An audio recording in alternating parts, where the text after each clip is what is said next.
Doctor Babasaheb Ambedkar అందించిన భారత రాజ్యాంగం అమలులోకి వచ్చి ఈ నెల 26కు 75 సంవత్సరాలు పూర్తి చేసుకుంటున్న సందర్భంగా ఆ తేదీ నుండే 3 పథకాలను ప్రజలకు అందించబోతున్నది రేవంత్ సర్కార్. వ్యవసాయ యోగ్యమైన భూములకు ఎకరానికి 12,000 రూపాయలు రైతు భరోసా, భూమి లేని వ్యవసాయ కూలీలకు ఇందిరమ్మ ఆత్మీయ భరోసా కింద ఏటా 12,000 రూపాయలు చెల్లించనున్నారు.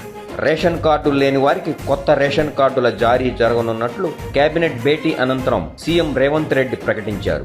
వ్యవసాయ యోగ్యమైన భూములన్నింటికి రైతు భరోసా పథకం కింద సంవత్సరానికి 12,000 రూపాయలు ఇవ్వాలని నిర్ణయం తీసుకున్నది. భూమి లేని వ్యవసాయ కుటుంబాలకు సంవత్సరానికి 12,000 రూపాయలు ఇవ్వాలని నిర్ణయం తీసుకున్నది.